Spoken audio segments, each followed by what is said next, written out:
고린도 전서.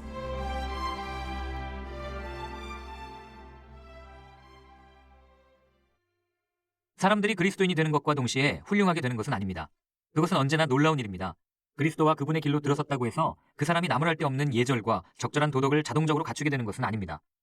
고대 세계에서 고린도 사람들은 제멋대로 굴고 독주를 마시며 성적으로는 문란한 무리라는 평판을 받았습니다. 바울이 메시지를 가지고 고린도에 도착하자 고린도 사람들 가운데 상당수가 예수를 믿는 신자가 되었지만 그들은 자신들에게 들러붙은 평판까지 교회 안으로 가지고 들어왔습니다. 바울은 그들의 목회자의 자격으로 1년 6개월을 그들과 함께 보내면서 복음의 메시지를 자세히 전하고 그들이 신자들의 공동체로서 구원과 거룩함의 새 삶을 살려면 어찌해야 하는지를 가르쳤습니다. 그런 다음 그는 길을 떠나 다른 도시와 다른 교회로 갔습니다. 그리고 얼마 지나지 않아 바울은 고린도 교회 식구들 가운데 한 사람으로부터 보고를 받습니다. 파벌 싸움이 격해지고 도덕이 무너졌으며 예배가 초자연적인 것에 집착하는 이기적인 수단으로 변질되었다는 것이었습니다. 고린도 사람들이라면 능히 그러고도 남을 일이었습니다. 그래서 바울은 그들에게 편지를 보냅니다. 먼저 그들이 그리스도 안에서 한 형제 자매임을 부인하지 않았고 그들이 나쁜 행실을 보였다고 해서 그들을 내치지도 않았으며 그들의 무책임한 생활 방식에 대해 비난성 있는 잔소리를 늘어놓지도 않았습니다. 바울은 그 모든 문제를 냉철하게 처리하면서도 그들의 손을 잡아 끌어 이전의 토대로 되돌립니다. 바울은 구원하시는 하나님의 거룩한 사랑을 속속들이 행하게 하고 서로 사랑하라고 권면합니다.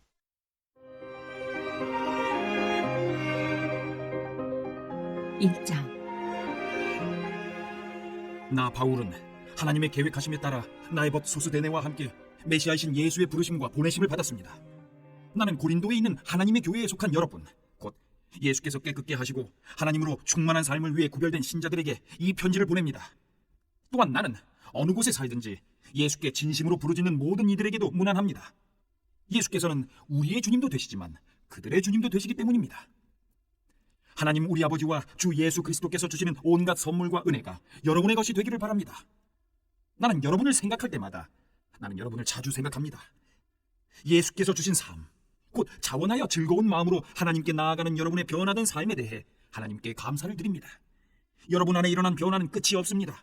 그것은 말과 지식을 넘어섭니다.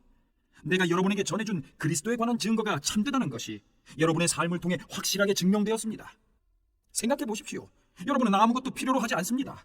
여러분은 전부를 얻었기 때문입니다. 여러분이 우리 주 예수께서 이 세상의 마지막 무대에 등장하기를 간절히 기다리며 살아가는 동안 하나님의 온갖 선물이 바로 여러분 앞에 있습니다. 그뿐만 아니라 예수께서 모든 일을 마무리 지으실 때까지 하나님께서 친히 여러분 곁에 계시면서 여러분을 흔들리지 않게 해주시고 가던 길에서 벗어나지 않게 해주실 것입니다.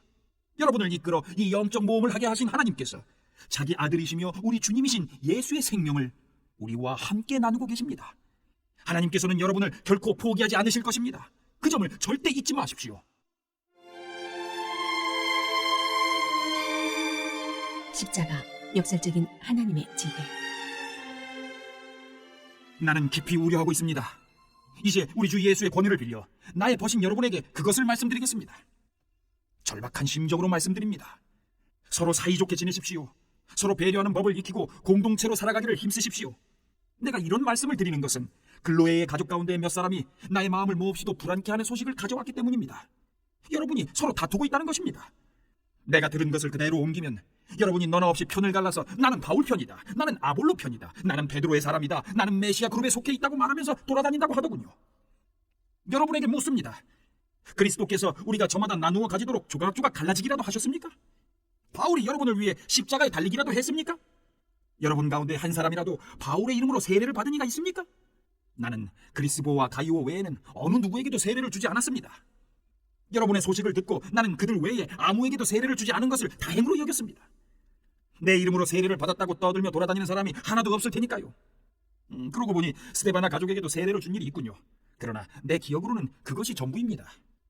하나님께서는 나의 추종자들을 모으라고 나를 보내신 것이 아니라 그분께서 친히 이루신 일에 관한 메시지를 전하고 그분의 추종자를 모으라고 나를 보내셨습니다. 그분은 화려한 말솜씨로 메시지를 전하라고 나를 보내신 것이 아닙니다. 그랬더라면 메시지의 중심에 자리한 강력한 사건, 십자가에 달리신 그리스도가 미련하고 어리석은 몇 마디 말 때문에 하찮은 것이 되고 말았을 것입니다.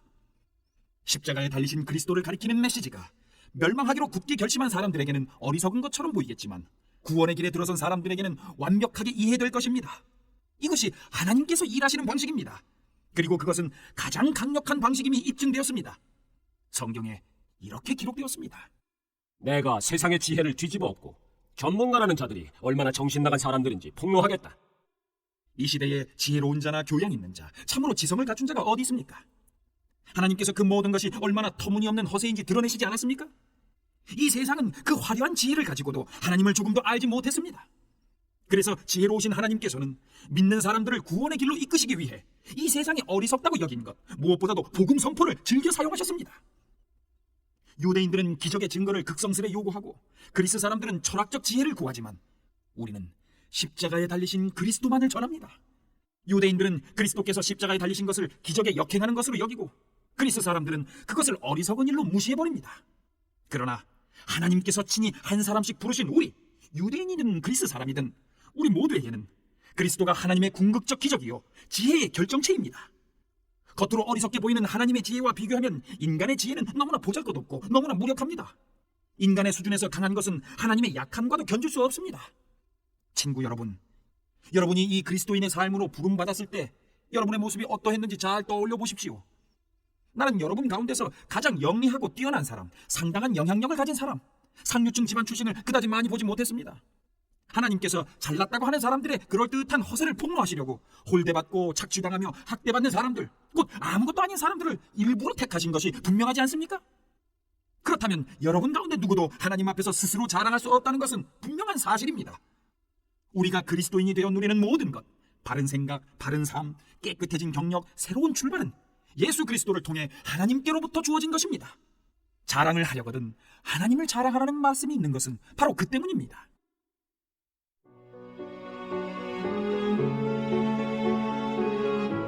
이장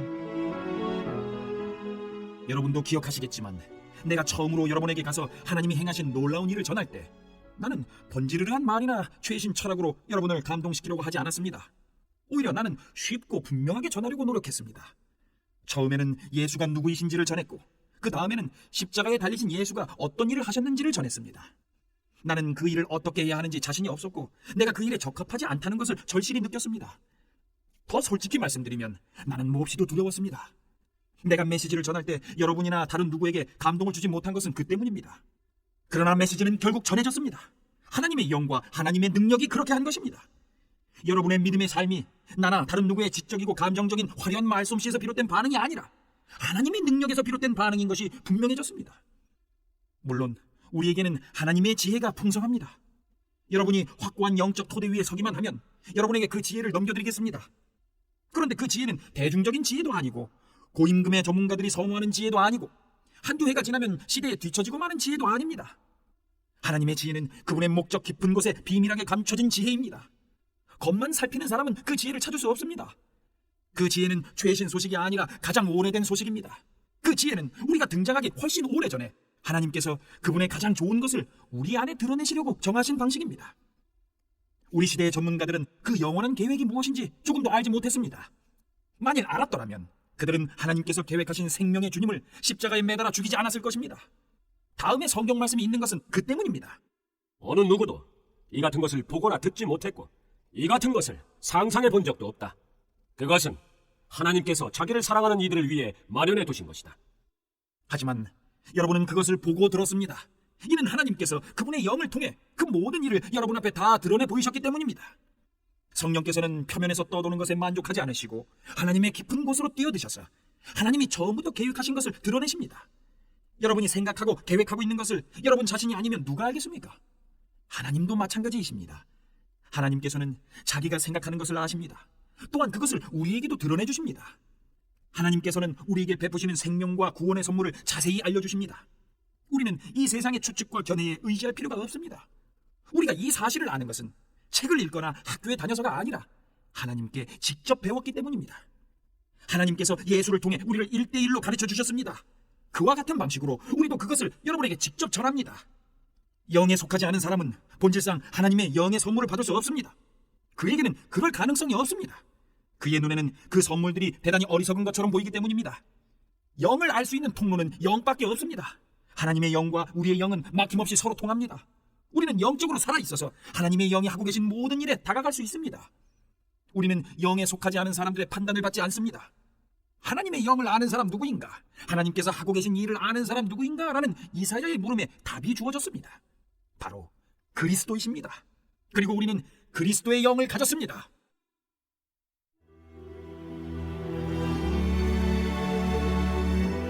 삼장 그러나 친구 여러분, 지금 나는 여러분이 영에 속하지 않은 사람처럼 사람과 하나님께 행하는 것에 몹시 실망하고 있습니다. 여러분은 그리스도와 관련해서 젖 먹는 것 외에는 아무것도 할 수 없는 어린아이처럼 굴고 있습니다. 여러분이 더 나은 것을 소화하지 못하는 것처럼 보이니 이제 나는 어린아이를 대하듯 여러분을 양육할 작정입니다. 여러분의 기분을 좋게 하거나 여러분을 돋보이게 해주는 것에만 손을 뻗는다면 모든 것이 자기 마음대로 될 때에만 만족하는 젖먹이와 여러분이 다를 것이 뭐가 있겠습니까? 여러분 가운데 어떤 사람은 나는 바울 편이다 라고 말하고 어떤 사람은 나는 아볼로를 지지한다 라고 말한다니 여러분은 어린아이처럼 구는 것이 아닌가요? 여러분은 도대체 바울이 누구라고 생각합니까? 여러분은 아볼로가 누구라고 생각합니까? 우리 두 사람은 모두 종에 불과합니다. 여러분을 섬겨 우리 주인이신 하나님께 여러분의 삶을 맡기는 법을 배우게 한 종일 따름입니다. 우리 두 사람은 주님께서 맡겨주신 종의 임무를 수행했을 뿐입니다. 나는 씨를 심었고 아볼로는 물을 주었습니다. 그러나 하나님께서 여러분을 자라게 하셨습니다. 이 과정에서 가장 중요한 이는 심는 자나 물을 주는 자가 아니라 자라게 하시는 하나님이십니다. 심는 일과 물을 주는 일은 종들이 약간의 급료를 받고 하는 허드렛 일에 불과합니다. 그 일을 가치 있게 해주시는 이는 우리가 섬기는 하나님이십니다. 여러분은 하나님의 밭이며 우리는 그 밭에서 일하는 일꾼입니다. 달리 말하면 여러분은 하나님의 집입니다. 나는 하나님께서 내게 주신 훌륭한 건축가의 재능을 사용해 설계도를 작성했고 아볼로는 벽을 쌓아 올리고 있습니다. 그러니 일을 맡은 목수가 그 기초 위에다 각자 신중하게 집을 짓게 하십시오. 기억하십시오. 이미 놓인 기초는 하나뿐입니다. 그 기초는 다름 아닌 예수 그리스도이십니다. 여러분은 각별히 신경 써서 건축 재료를 고르십시오. 그러다 보면 마침내 준공 검사를 받을 날이 올 것입니다. 여러분이 값싸거나 부실한 재료를 쓴다면 다 드러나고 말 것입니다. 준공 검사는 철저하고 엄격하게 이루어질 것입니다. 어느 것 하나 대충 넘어가는 일이 없을 것입니다.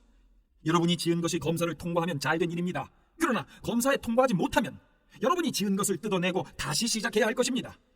여러분은 뜯기지 않고 살아남겠지만 간신히 살아남을 것입니다. 여러분이 하나님의 성전이고 하나님께서 친히 여러분 안에 계신다는 것을 여러분은 알지 못합니까? 여러분도 알다시피 성전을 파괴한 사람은 누구도 검사를 통과할 수 없습니다. 하나님의 성전은 거룩합니다. 여러분이 그 성전임을 잊지 마십시오. 여러분 자신을 속이지 마십시오. 시대의 최신 유행을 따르는 것으로 지혜로운 사람이 될 수 있다고 생각하지 마십시오. 하나님의 바보가 되십시오. 그것만이 참된 지혜에 이르는 길입니다. 이 세상이 영리하다고 하는 것을 하나님은 어리석다고 하십니다. 성경에 이렇게 기록되었습니다. 그분은 똑똑한 자들의 얕은 꾀를 폭로하신다. 주님은 모든 것을 안다고 하는 자들의 연막을 꿰뚫어 보신다. 나는 여러분이 자기 자신을 자랑하거나 다른 누군가를 자랑하는 것을 조금도 듣고 싶지 않습니다. 이미 모든 것이 여러분에게 선물로 주어졌습니다. 바울, 아볼로, 베드로, 세상, 생명, 죽음, 현재, 미래, 이 모든 것이 여러분의 것입니다. 여러분은 하나님과 하나이신 그리스도와 하나가 되는 특권을 받았습니다.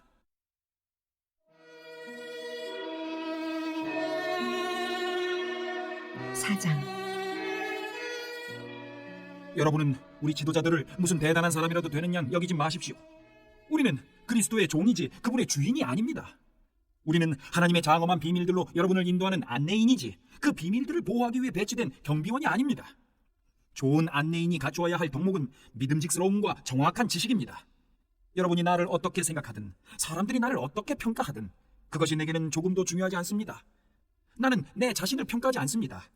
그러한 일로 비교하는 것은 무의미합니다. 나는 여러분의 좋은 안내인이 되기에 어긋날 만한 일을 한 적이 없습니다. 그렇다고 내가 대단하다는 뜻은 아닙니다. 그런 판단을 내리시는 분은 주님이십니다. 그러니 주님을 앞지르지 말고 모든 증거가 명백히 드러나기 전에는 섣불리 결론을 내리지 마십시오. 주님이 오시면 그분께서 우리가 생각지 못했던 모든 것, 우리 마음속의 동기와 의도 그리고 기도를 환히 밝히시고 증거로 제시하실 것입니다. 그때야 우리는 저마다 잘했다 말씀하시는 하나님의 칭찬을 듣게 될 것입니다.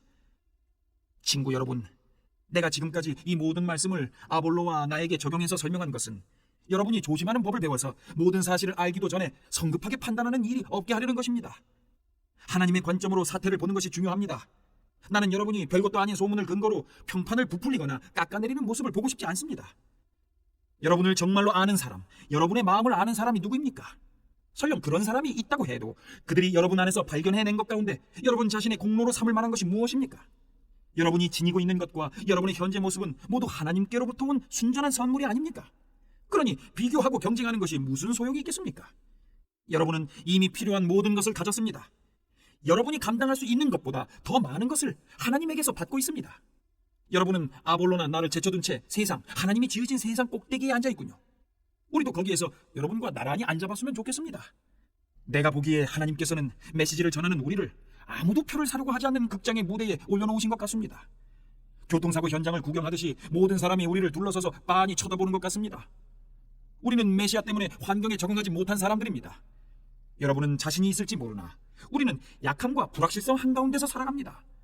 여러분은 남들에게 좋은 평판을 받을지 모르나 우리는 대부분 빙 둘러싸인 채 발길질을 당합니다. 우리는 식사할 시간도 넉넉지 않고 누더기 옷을 입고 문전박대를 당하고 어디에서든 헛된 일을 얻어 근근히 생계를 꾸려갑니다. 남들이 우리를 욕해도 우리는 그들을 축복합니다. 남들이 우리를 두고 터무니없는 말을 해도 우리는 그들에 대해 좋게 말합니다. 우리는 부엌에 버려진 감자 껍질처럼 이 문화로부터 쓰레기 취급을 받습니다. 앞으로도 그보다 더 나은 대접을 받지 못할 것입니다.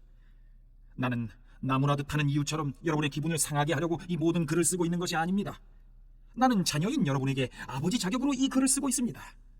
나는 여러분을 사랑하고 여러분이 버릇없이 자라지 않고 바르게 자라기를 바랍니다. 여러분 주위에는 여러분의 잘못을 서슴없이 말해주는 사람이 많을 것입니다. 그러나 시간과 수고를 아끼지 않고 여러분이 자라도록 돕는 아버지는 많지 않을 것입니다. 예수께서 내게 하나님의 메시지를 여러분에게 선포할 수 있게 해주셔서 나는 여러분의 아버지가 되었습니다. 여러분도 알다시피 나는 내가 직접 행하지 않은 것을 여러분에게 하라고 하지 않습니다. 그런 이유로 나는 먼저 디모데를 여러분에게 보냈습니다. 그는 나의 사랑하는 아들이며 주님께 신실한 사람입니다. 내가 그리스도의 방식과 관련해서 모든 교회에 늘 제시하는 가르침을 그가 여러분에게 새로이 기억나게 해줄 것입니다. 여러분 가운데 자만해서 내 말은 물론이고 어느 누구의 말도 듣지 않는 사람이 더러 있다는 것을 압니다. 그들은 내가 직접 찾아가 얼굴을 마주할 것이라고 생각지 않는 모양입니다. 그러나 하나님께서 원하시면 나는 여러분이 생각하는 것보다 빨리 여러분을 찾아갈 것입니다. 그래서 우리는 그들이 허세가 가득하다는 것을 확인해 볼 것입니다. 하나님의 도에서 중요한 것은 단순한 말이 아니라 능력 입은 삶이기 때문입니다. 그러니 내가 어떤 준비를 하고 여러분에게 가는 것이 좋겠습니까? 여러분을 통제하는 엄한 교관의 모습이 좋겠습니까? 아니면 여러분과 속마음을 터놓는 다정한 벗이나 상담자의 모습이 좋겠습니까? 결정은 여러분이 하십시오.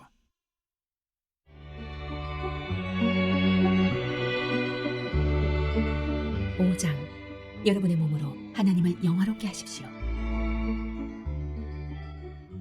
또한 나는 여러분 교회의 가족 가운데서 수치스러운 성행위가 행해지고 있다는 소식을 접했습니다. 여러분 남자들 가운데 한 사람이 자기 계모와 잠자리를 같이 하고 있다는 것입니다. 그것은 교회 밖에서도 용납되지 않는 일입니다. 그런데도 여러분은 그런 일로 당혹스러워하기는커녕 태연하기만 하더군요. 그 일로 비탄에 젖어야 하지 않겠습니까? 그 일로 무릎을 꿇고 울어야 하지 않겠습니까? 그런 일을 저지른 자와 그 소행에 맞서 어떤 조치를 취해야 하지 않겠습니까? 나라면 어떻게 할지 여러분에게 알려드리지요. 내 몸은 그곳에 있지 않지만 내가 여러분과 함께 그곳에 있다고 여기십시오. 무슨 일이 벌어지고 있는지 내 눈에 훤히 보이기 때문입니다. 분명히 말하건대 그런 행위는 잘못되었습니다. 그저 외면한 채 그런 행위가 저절로 없어지기를 바라지 마십시오. 우리 주 예수의 권위로 그 문제를 공개적으로 처리하십시오. 공동체의 교우들을 모으십시오. 나는 영으로 여러분과 함께하고 우리 주 예수께서는 권능으로 임하실 것입니다. 그 사람의 행위를 공개적으로 조사하십시오. 그에게 자기 행위를 변호하게 하십시오. 그러나 변호하지 못하거든 그를 쫓아내십시오. 물론 그렇게 하는 것은 그에게 충격적이고 여러분에게는 당혹스러운 일일 것입니다. 그러나 그를 지옥에 떨어뜨리기보다 그가 충격을 받고 여러분이 당혹스러움을 겪는 것이 더 낫습니다. 여러분은 그가 다시 일어서서 심판날에 주님 앞에서 용서받기를 원할 것입니다. 여러분이 그런 일들을 겪으면서 보인 경망스럽고 무감각한 교만이 나를 괴롭게 합니다. 여러분은 작은 것으로 여기지만 그 교만은 작은 것이 아닙니다. 누룩은 작은 것이지만 빵 반죽 전체를 아주 빨리 부풀어 오르게 합니다. 그러니 그 누룩을 제거하십시오. 우리의 참된 정체성은 한결같고 순수해야지 나쁜 성분 때문에 부풀려져서는 안 됩니다. 우리의 6월절 어린 양이신 메시아께서 이미 6월절 식사를 위해 희생되셨으므로 우리는 누룩을 넣지 않은 6월절 빵이 되었습니다. 그러니 우리는 악독이라는 누룩을 넣어 부풀어 오른 빵이 아니라 누룩을 넣지 않은 납작한 빵, 곧 단순하고 참되고 꾸밈없는 빵으로 6월절에 참여해야 합니다. 나는 전에 보낸 편지에서 성관계가 문란한 사람들과 어울리지 말라고 했습니다. 내 말은 그 같은 짓을 하는 교회 밖의 사람들, 곧 육체 노동을 하거나 사무직에 종사하면서 사기를 치는 사람이나 영적인 사기꾼들과 전혀 상종하지 말라는 뜻이 아니었습니다. 그렇게 하려면 아예 이 세상을 떠나야 할 테니까요. 그러나 내가 지금 말하는 것은 그리스도인을 자처하는 어떤 친구가 불륜을 저지르거나 사기를 치거나 하나님께 건방지게 굴거나 친구들에게 무례하게 굴거나 술 취하거나 탐욕스럽거나 이기적인데도 여러분이 아무 일 없는 것처럼 행동해서는 안 된다는 것입니다. 여러분은 그런 사람과 어울려서도 안 되고 그런 행위를 용납해서도 안 됩니다. 나는 세상 사람들이 행하는 일에 대해서는 책임을 질 것이 없습니다. 그러나 믿는 사람들의 공동체 안에서 이루어진 일에 대해서는 책임을 져야 하지 않겠습니까? 교회 밖에 있는 사람들에게 판결을 내리는 것은 하나님의 몫입니다. 그러나 우리의 형제 자매가 가던 길에서 벗어날 때 필요하다면 그들을 내쫓아 교회를 깨끗게 하는 것은 우리의 몫입니다.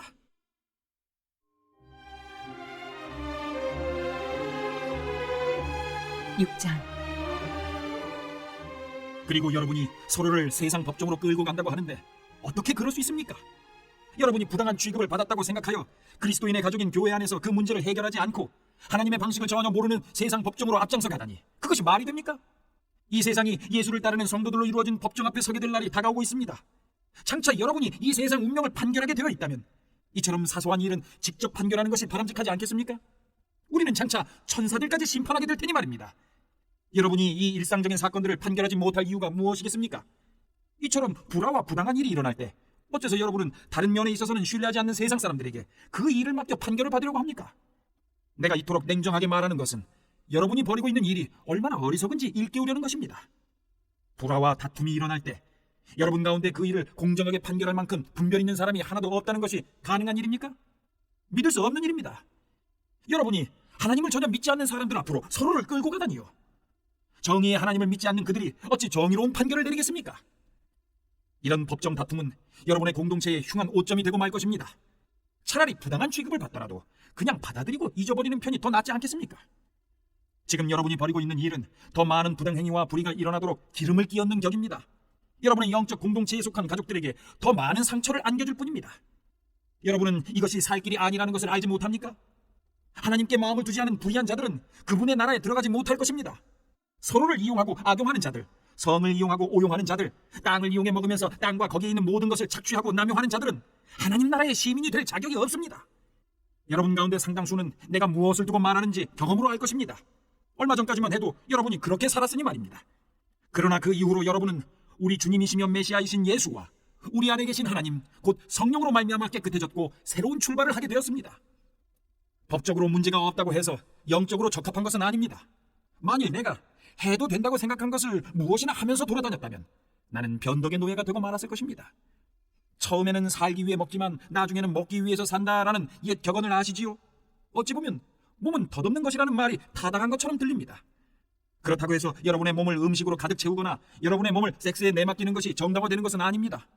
주님께서 몸으로 여러분을 영화롭게 하시니 여러분도 자신의 몸으로 그분을 영화롭게 하십시오. 하나님께서는 주님의 몸을 무덤에서 일으켜 영화롭게 하셨습니다. 그분은 똑같은 부활의 능력으로 여러분의 몸을 대하실 것입니다.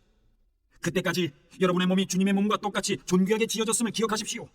여러분은 주님의 몸을 매운꿀로 끌고 갈 작정입니까? 나는 여러분이 그러지 않기를 바랍니다. 섹스에는 살갗과 살갗의 접촉 그 이상의 것이 있습니다. 섹스는 육체적 사실만큼이나 영적인 비밀이 있습니다. 이는 성경에 두 사람이 한 몸이 될 것이다 라고 기록된 것과 같습니다. 영적으로 주님과 하나가 되려거든 헌신과 친밀함이 없는 섹스, 우리를 전부 다 외롭게 하는 섹스, 결코 한 몸이 될 수 없는 섹스를 추구하지 마십시오. 성적인 죄는 다른 모든 죄와는 의미가 다릅니다. 성적인 죄는 우리 몸의 거룩함을 더럽히는 죄입니다. 우리 몸은 하나님께서 주시고 하나님께서 의도하신 사랑을 위해 다른 사람과 한 몸이 되도록 지어졌습니다. 여러분은 여러분의 몸이 성령께서 거하시는 거룩한 곳임을 알지 못합니까? 여러분은 하나님께서 엄청난 대가를 치르고 사신 여러분의 몸을 함부로 굴리면서 제멋대로 살아서는 안 된다는 것을 모릅니까? 여러분의 몸은 여러분의 영적인 부분에 속해 있는 소유물이 아닙니다. 그 모든 것의 주인은 하나님이십니다. 그러니 여러분의 몸 안에서 여러분의 몸을 통해 사람들이 하나님을 볼 수 있게 하십시오.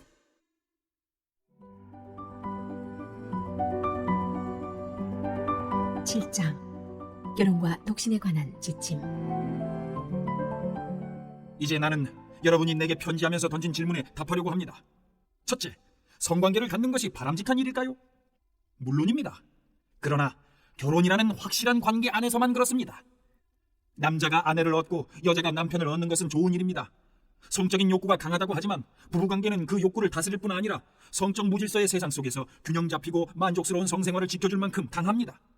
부부의 잠자리는 서로를 위한 자리가 되어야 합니다. 남편은 아내를 만족시키기 위해 힘쓰고 아내도 남편을 만족시키기 위해 힘써야 합니다. 부부관계는 자신의 권리를 주장하는 자리가 아닙니다. 부부관계는 침대 안에서든 침대 밖에서든 상대방을 섬기겠다는 결단입니다. 성관계의 절제는 부부가 기도나 금식에 전념하기 위해 서로가 동의하는 한에서만 일정 기간 허용될 수 있습니다. 그 기간에만 그렇게 해야 합니다. 정한 기간이 끝난 다음에는 다시 함께 하십시오. 여러분이 부부관계에 대한 기대를 접는 순간 사탄이 교묘하게 유혹하기 때문입니다. 나는 그 같은 절제의 기간을 가지라고 명하는 것이 아닙니다. 다만 여러분이 그런 기간을 갖고자 할 때에 필요한 최선의 조언을 제시하는 것뿐입니다. 가끔씩 나는 모든 사람이 나처럼 독신이기를 바랍니다. 그것이 여러 생활 방식 중에서 보다 단순한 생활 방식이기 때문입니다. 그러나 결혼 생활과 마찬가지로 독신 생활도 모든 사람에게 맞는 것은 아닙니다. 하나님께서 어떤 사람에게는 독신 생활을 선물로 주시고 어떤 사람에게는 결혼 생활을 선물로 주십니다. 하지만 결혼하지 않은 사람과 과부들에게 말합니다. 내가 그랬던 것처럼 홀로 지내는 것이 가장 좋을 것입니다. 그러나 욕구와 감정을 다스리지 못하겠거든 어서 결혼하는 것이 좋습니다. 결혼 생활이 수고롭기는 해도 홀로 살면서 정욕에 시달리는 것보다는 낫습니다. 이미 결혼한 사람들은 결혼 생활을 유지하십시오. 이것은 나의 명령이 아니라 주님의 명령입니다. 남편과 헤어진 여자는 홀로 지내든가 아니면 돌아가서 남편과 화해하는 것이 좋습니다. 남편도 아내를 버릴 권리는 없습니다. 여러분 중에는 믿지 않는 사람, 그리스도인이 아닌 사람과 결혼한 이들이 있는데 주님은 그들에게 이렇다 할 명령을 주지 않으셨습니다. 그러니 이렇게 하십시오.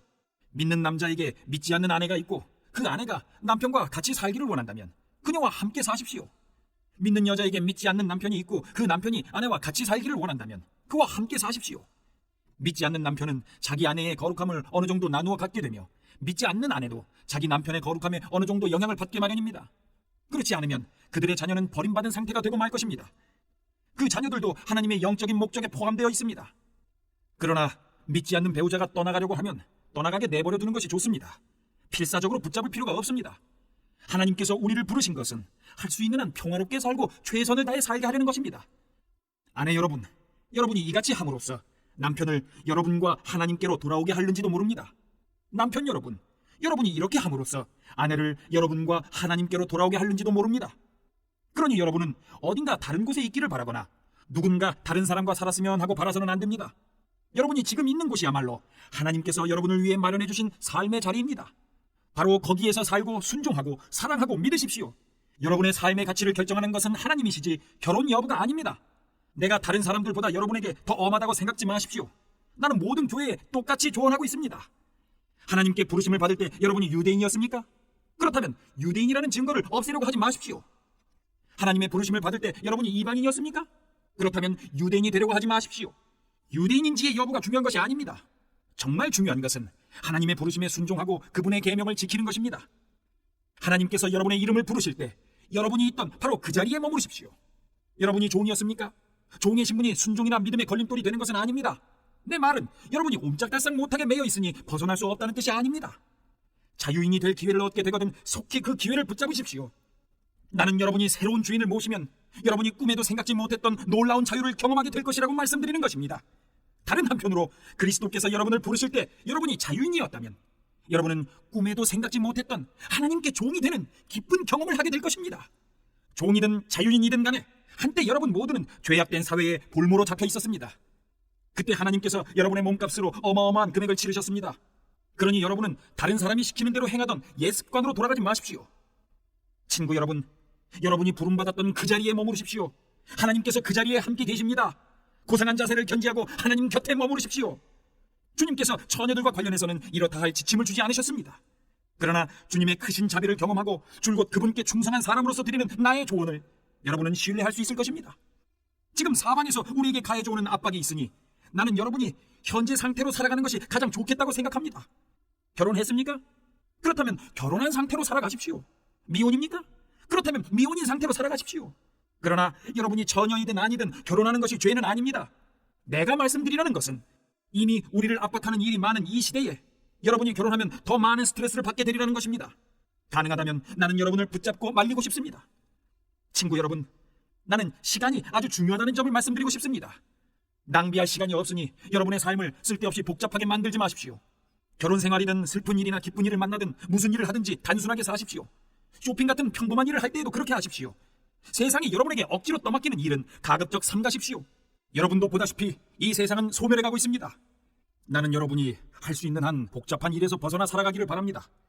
미혼이면 여러분은 주님을 기쁘시게 해드리는 일에 마음껏 집중할 수 있습니다. 결혼한 사람은 자잘한 집안일과 배우자를 기쁘게 하는 데 매이게 되고 신경 써야 할 수많은 요구에 매이게 됩니다. 미혼인 사람은 결혼한 사람이 서로를 돌보고 부양하기 위해 기울이는 시간과 에너지를 하나님의 온전하고 거룩한 도구가 되는데 쏟을 수 있습니다. 나는 여러분에게 도움을 주어 그 일을 가급적 용이하게 하려는 것이지 더 어렵게 하려는 것이 아닙니다. 내가 바라는 것은 여러분이 주님과 많은 시간을 보내면서 크게 주의를 빼앗기지 않는 생활 방식을 발전시켜가는 것입니다. 어떤 남자가 여자친구에게 성실을 다하면서도 독신으로 하나님을 섬기겠다고 결심하여 결혼할 마음이 없다가 마음이 변해서 그녀와 결혼하기로 결심했다면 어서 결혼하는 것이 좋습니다. 결혼이 죄가 되는 것도 아니고 일부 사람들이 말하는 것처럼 독신 생활보다 한 단계 낮은 것도 아닙니다. 그러나 어떤 남자가 하나님을 섬기기 위해 홀로 지내기로 결심했고 그 결심이 다른 사람들의 강요가 아니라 자신의 확신에 따른 것이라면 그는 홀로 지내는 것이 좋습니다. 결혼 생활은 도덕적으로나 영적으로 바르며 어느 모로 보나 독신 생활보다 낮은 차원의 삶이 전혀 아닙니다. 그러나 앞에서 말씀드린 대로 나는 우리가 살고 있는 이 시대의 특성 때문에 목회적인 이유로 독신 생활을 장려하는 것입니다. 아내는 남편이 살아있는 동안 남편과 함께 지내야 합니다. 그러나 남편이 죽으면 자기가 원하는 사람과 결혼할 자유가 있습니다. 물론 그녀는 믿는 사람과 결혼하여 주님의 축복을 받고 싶어 할 것입니다. 지금쯤 여러분은 내 생각을 아시겠지만 나는 그녀가 독신으로 지내는 편이 더 좋을 것이라고 생각합니다. 주님도 그렇게 생각하실 것입니다.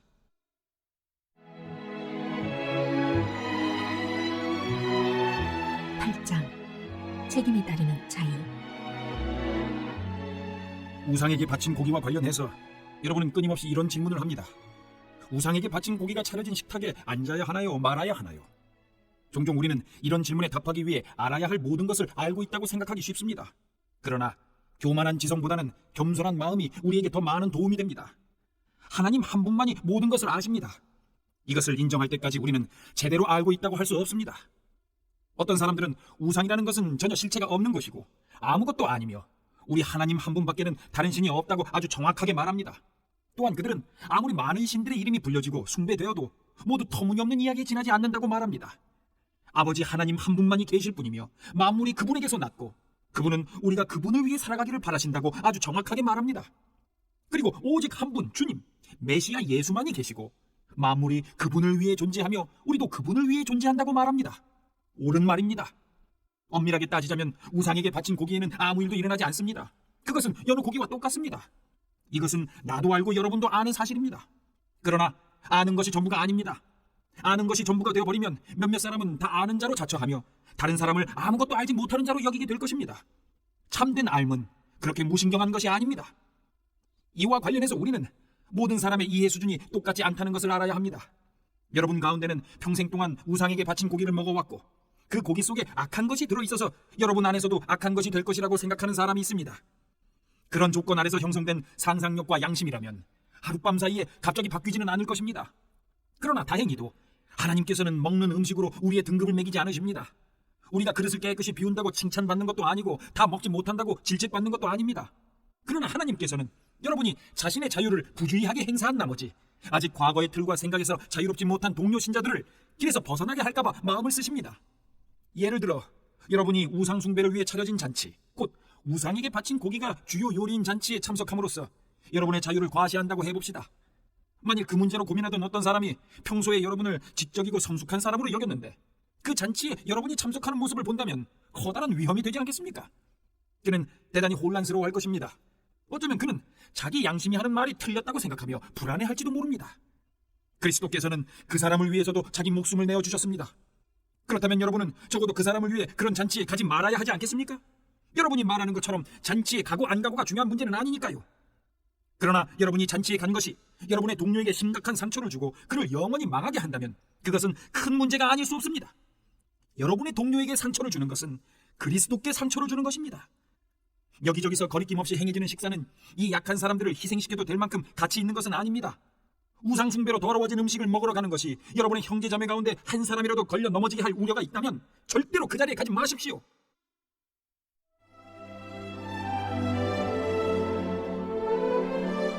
구장. 나에게 이런 글을 쓸 권한이 없다고 말하지 마십시오. 나에게는 분명 이렇게 할 자유가 있습니다. 그렇지 않습니까? 내가 수행할 직무를 받지 못했다는 말입니까? 내가 우리 주 예수를 대면하여 이 일을 위임받지 않았다는 말입니까? 내가 주님을 위해 행한 선한 일의 증거가 여러분이지 않습니까? 다른 사람은 내가 위임받은 권한을 인정하지 않더라도 여러분은 그럴 수 없습니다. 여러분과 함께한 나의 일이 내 권한의 생생한 증거이기 때문입니다. 나를 비판하는 사람들에게 나는 거리낌 없이 항변합니다. 하나님을 위해 선교사로 임명받은 우리에게는 그에 걸맞은 편의를 도모할 권리가 있습니다. 우리에게는 우리와 가족을 위해 후원받을 권리가 있습니다. 여러분은 이 문제와 관련해서 다른 사도들과 우리 주님의 형제들과 베드로에게는 이의를 제기하지 않는 것 같습니다. 그런데 나에게는 어째서 이의를 제기합니까? 바나바와 나만은 혼자 힘으로 생계를 유지해야 한다는 말입니까? 군인이 자기 힘으로 생계를 유지하며 군복무를 합니까? 정원사가 자기 정원에서 나온 채소를 먹어서는 안 되는 것입니까? 우유 짜는 사람이 통에 담긴 우유를 마시지 말아야 한다는 말입니까? 나는 화가 나서 언성을 높이는 것이 아닙니다. 이것은 성경의 율법에도 기록되어 있습니다. 모세는 타작 일을 하는 소의 입에 망을 씌워 나다를 먹지 못하게 해서는 안 된다고 했습니다. 농장의 동물들을 돌보는 것이 모세의 일차적인 관심사였다고 생각합니까? 여러분은 그의 관심이 우리에게도 미치고 있다고 생각지 않습니까? 당연히 모세의 관심은 우리에게도 미칩니다. 농부가 밭을 갈고 타작하는 것은 추수할 때에 기대하는 것이 있기 때문입니다. 여러분 가운데 영적인 씨를 뿌린 우리가 여러분에게 한두 끼 식사를 기대한다고 해서 그것이 지나친 일이겠습니까? 다른 사람들은 여러분에게 그런 식으로 많은 것을 요구하더군요. 그렇다면 이제까지 한 번도 요구한 적 없는 우리는 그럴 권리가 더 있지 않겠습니까? 우리는 정당하게 요구할 권리를 줄곧 가지고 있었지만 그렇다고 그 권리를 행사할 마음은 없습니다. 우리는 그리스도의 메시지에 방해가 되거나 그 가치를 떨어뜨리기보다는 차라리 무슨 일이든지 참기로 결심했습니다. 다만 나는 여러분이 우리의 결심을 이용해 다른 사람들을 속이고 그들의 정당한 몫을 가로채지는 않을까 염려할 따름입니다. 여러분도 알다시피 성전에서 일하는 사람은 성전 수입으로 살고 제단에서 제사를 드리는 사람은 제물로 바쳐진 것을 먹지 않습니까? 주님께서도 같은 취지로 말씀하셨습니다. 메시지를 전하는 사람은 그 메시지를 믿는 사람들의 후원을 받아야 한다고 말입니다.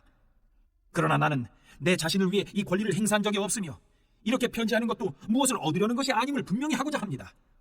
나는 누군가에게 나를 불신하거나 나의 동기를 의심할 만한 빌미를 주느니 차라리 죽는 편을 택하겠습니다. 내가 메시지를 선포하는 것은 그것으로 나의 이익을 취하기 위해서가 아닙니다. 나는 메시지를 전하지 않을 수 없습니다. 만일 내가 메시지를 전하지 않으면 나는 파멸하고 말 것입니다. 메시지를 전하여 생계를 꾸리는 것이 내 생각이었다면 나는 약간의 급여라도 기대했을 것입니다. 그러나 메시지를 전하는 것은 내 생각이 아니라 내게 엄숙하게 맡겨진 사명입니다. 그러니 내가 어찌 급여를 기대할 수 있겠습니까? 그렇다면 내가 메시지를 전하여 얻는 것이 있을까요? 사실을 말씀드리면 얻는 것이 있습니다. 여러분에게 값없이 메시지를 전하는 즐거움이 그것입니다. 그러니 여러분은 나의 경비를 지불하지 않아도 됩니다. 나는 어느 누구의 요구나 기대에 매이지 않는 자유인이지만 다양한 부류의 사람들에게 다가가려고 자발적으로 모든 사람, 종교인들, 비종교인들, 매우 신중한 도덕가들, 자유분방하게 사는 부도덕한 자들, 실패한 자들, 타락한 자들의 종이 되었습니다. 나는 그들의 생활 방식을 받아들이지는 않았습니다. 나는 그리스도 안에 내 뜻을 두었지만 그들의 세계로 들어가서 그들의 관점으로 경험하고자 했습니다. 나는 모든 모양의 종이 되어 만나는 사람들을 하나님께 구원받은 삶으로 인도하고자 애썼습니다. 내가 이 모든 일을 한 것은 메시지 때문이었습니다. 나는 메시지를 두고 이러쿵저러쿵 논하기보다 다만 메시지에 참여하고 싶었을 따름입니다. 여러분은 경기장에서 육상 선수들이 달리는 모습을 보았을 것입니다. 모든 선수가 달리지만 상을 받는 선수는 한 명뿐입니다. 여러분도 상을 받을 수 있도록 달려가십시오. 훌륭한 육상 선수는 너나 없이 열심히 훈련합니다. 그들은 녹슬어 없어질 금메달을 따려고 훈련하지만 여러분은 영원한 금메달을 따려고 훈련하는 것입니다. 여러분은 어떤지 모르겠으나 나는 결승선에 닿으려고 열심히 달리고 있습니다. 나는 내가 가진 모든 것을 그 일에 쏟고 있습니다. 되는 대로 사는 것은 나에게 있을 수 없는 일입니다. 나는 정신을 바짝 차리고 최상의 상태를 유지하고 있습니다. 이는 방심하다가 허를 찔리는 일이 없게 하려는 것입니다. 다른 모든 사람에게 메시지를 전하고 나서 정작 나 자신은 버림받는 일이 없게 하려는 것입니다.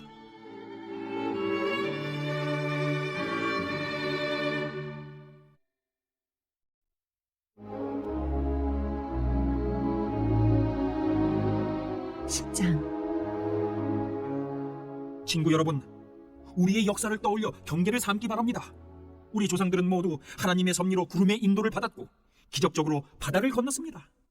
모세가 그들을 종의 상태에서 구원으로, 죽음에서 생명으로 이끌 때 그들은 우리가 세례를 받듯이 물속을 지났습니다. 그들은 모두 같은 음식을 먹고 같은 음료를 마셨습니다. 그것은 하나님께서 날마다 공급해 주신 식사였습니다. 그들은 바위 틈에서 솟아나는 물을 마셨습니다. 하나님께서 그들을 위해 마련하신 바위에서 솟아난 물은 그들이 있는 곳이면 어디에서나 그들과 함께 머물렀습니다. 그 바위는 다름 아닌 그리스도였습니다. 그러나 하나님의 기적과 은혜를 경험한 것이 그들에게는 큰 의미가 없었던 것 같습니다. 광야에서 어려운 시기를 보내는 동안 그들 대다수가 유혹에 무너지고 말았으니까요. 결국 하나님께서도 그들을 기뻐하지 않으셨습니다. 똑같은 일이 우리에게도 일어날 수 있습니다. 그러니 우리는 그들처럼 자기 마음대로 하려고 하다가 허를 찔리는 일이 없도록 조심하지 않으면 안 됩니다. 백성이 먼저 파티를 벌이고 그런 다음 춤을 추었다라고 했지만 우리는 그들처럼 우리의 신앙을 떠들썩한 쇼로 변질시켜서는 안 됩니다. 성적으로 문란해서도 안 됩니다. 잊지 마십시오. 그들은 성적으로 문란하게 살다가 하루에 23,000명이나 죽었습니다. 우리가 그리스도를 섬겨야지 그리스도께서 우리를 섬기게 해서는 안 됩니다. 그런데도 그들은 그렇게 했고 결국 하나님께서는 독뱀을 풀어놓으셨습니다. 우리는 불평하지 않도록 조심해야 합니다. 그들은 불평하다가 멸망했습니다. 이 모든 것은 위험을 알리는 경고표지입니다. 이 모든 것이 우리의 역사책에 기록된 것은 우리로 하여금 그들의 실수를 되풀이하지 않게 하려는 것입니다. 우리의 처지가 그들과 유사합니다. 그들이 처음이라면 우리는 나중이라고 할 수 있습니다. 우리도 그들처럼 실패할 수 있습니다. 그러니 순진하게 속지도 말고 자만하지도 마십시오. 여러분도 예외가 아닙니다. 여러분도 다른 누구처럼 쉽게 넘어질 수 있습니다. 자신에 대한 신뢰는 버리십시오. 그런 것은 전혀 도움이 되지 않습니다. 오히려 하나님께 대한 신뢰를 기르십시오. 여러분의 앞길에 닥치는 시험과 유혹은 다른 사람들이 직면해야 했던 시험과 다르지 않습니다. 다만 여러분이 기억해야 할 것은 하나님께서 여러분을 포기하지 않으시고 여러분이 한계 이상으로 내밀리지 않게 하시며 그 시험을 이기도록 언제나 곁에 계시며 도우신다는 사실입니다. 그러니 사랑하는 친구 여러분, 사람들이 하나님을 어떤 대상으로 전락시켜 이용하거나 통제하려는 모습이 보이거든 할 수 있는 한 속히 그 모임에서 빠져나오십시오. 이제 나는 성숙한 신자들에게 하듯이 말하겠습니다. 여러분 스스로 결론을 내려보십시오. 우리가 성찬 때 축복의 잔을 마시는 것은 그리스도의 피, 그리스도의 참 생명에 참여하는 것이 아닙니까? 마찬가지로 우리가 빵을 떼어 먹는 것도 그리스도의 몸, 그리스도의 참 생명에 참여하는 것이 아닙니까? 여럿인 우리가 하나가 되는 것은 빵이 하나이기 때문입니다. 그리스도가 우리 안에서 조각조각 나는 것이 아닙니다. 오히려 우리가 그분 안에서 하나가 되는 것입니다. 우리가 그리스도를 우리의 모습으로 축소시키는 것이 아니라 오히려 그리스도가 우리를 그분의 모습으로 끌어올리십니다. 옛 이스라엘에서도 그런 일이 일어났습니다. 하나님의 제단에 바친 제물을 먹는 사람은 하나님의 활동에 참여한 사람이 되었던 것입니다. 이제 차이점을 아시겠습니까? 우상에게 바친 제물은 아무것도 아닌 것에 바친 것입니다. 우상이 아무것도 아니기 때문입니다. 그러나 사실 우상은 아무것도 아닌 것보다 더 심각합니다. 그것은 바로 마귀입니다. 바라건대 여러분은 스스로를 여러분보다 못한 것으로 떨어뜨리지 마십시오. 여러분은 둘 다 가질 수 없습니다. 여러분이 한날은 주님과 잔치를 벌이고 이튿날에는 마귀들과 잔치를 벌일 수 없습니다. 주님은 그런 것을 참으시는 분이 아닙니다. 주님은 우리의 전부를 원하십니다. 전부가 아니라면 우리는 아무것도 아닌 것이 됩니다. 그런데도 여러분은 여러분보다 못한 것과 어울리시겠습니까? 여러분은 한 면만 보고 이렇게 말할지도 모르겠습니다. 뭐든지 괜찮아. 하나님은 한없이 관대하시고 은혜로우시잖아. 그러니 우리가 무슨 일을 할 때마다 그것이 그분의 기준을 통과할지 일일이 따져보거나 조사하지 않아도 돼 라고 말입니다. 그러나 무사히 잘 빠져나가는 것이 핵심이 아닙니다. 우리가 제대로 살아야 하겠지만 무엇보다 우리가 노력을 기울여야 할 것은 다른 사람들이 제대로 살도록 돕는 일입니다. 이것을 행동의 근거로 삼으면 나머지는 상식선에서 해결됩니다. 예를 들어 정육점에서 판매하는 것은 무엇이든 먹어도 됩니다. 정육점에서 파는 고기마다 우상에게 바친 것인지 아닌지 따질 필요가 없습니다. 결국 땅과 거기서 난 모든 것이 하나님의 것이니까요. 정육점에서 판매하는 양의 다리도 땅에서 난 모든 것에 포함됩니다. 믿지 않는 사람이 초대한 저녁 식사에 여러분이 가고 싶다면 가서 마음껏 즐기십시오. 여러분 앞에 차려진 음식은 무엇이나 드십시오. 여러분을 초대한 사람에게 차려진 음식마다 윤리적으로 깨끗한 것인지 일일이 추궁하듯 묻는다면 그것은 예의에 어긋난 행위이며 바람직한 영성도 아닙니다. 그러나 여러분을 초대한 사람이 일부러 이것과 저것은 우상에게 바친 음식입니다 하고 말해주거든 그 음식은 먹지 않는 것이 좋습니다. 여러분은 그 음식이 어디에서 왔든 개의치 않겠지만 여러분을 초대한 사람은 그렇지 않습니다. 여러분은 그 사람에게 여러분이 예배하는 분에 관해 혼란스러운 메시지를 주어서는 안 되기 때문입니다. 이처럼 특별한 경우가 아니라면 나는 속 좁은 사람들이 하는 말에 마음 졸이며 신경 쓰지 않겠습니다. 나는 마음 편히 처신하겠습니다. 마음이 넓으신 주님께서 어떻게 말씀하셨는지 알기 때문입니다. 내 앞에 차려진 음식을 먹으면서 식탁에 놓인 것을 두고 하나님께 감사드린다면 그런 내가 어떻게 남이 하는 말을 두고 마음을 졸이겠습니까? 내가 그 음식에 대해 하나님께 감사드렸고 하나님께서도 그 음식을 축복해 주셨는데 말입니다. 그러니 남들이 여러분을 두고 뭐라고 말하든지 신경 쓰지 말고 마음껏 드십시오. 결국 여러분이 음식을 먹는 것은 하나님의 영광을 위한 것이지 사람들을 기쁘게 하기 위해 먹는 것이 아니기 때문입니다. 무슨 일을 하든지 그렇게 하십시오. 마음을 다하여 자유롭게 하나님의 영광을 위해 하십시오. 그러나 여러분의 자유를 지각 없이 행사하지는 마십시오. 여러분만큼 자유롭지 못한 사람들의 감정을 상하게 하지 마십시오. 나는 이 모든 문제에서 모든 사람의 기분을 헤아리려고 최선을 다하고 있습니다. 여러분도 그렇게 하기를 바랍니다.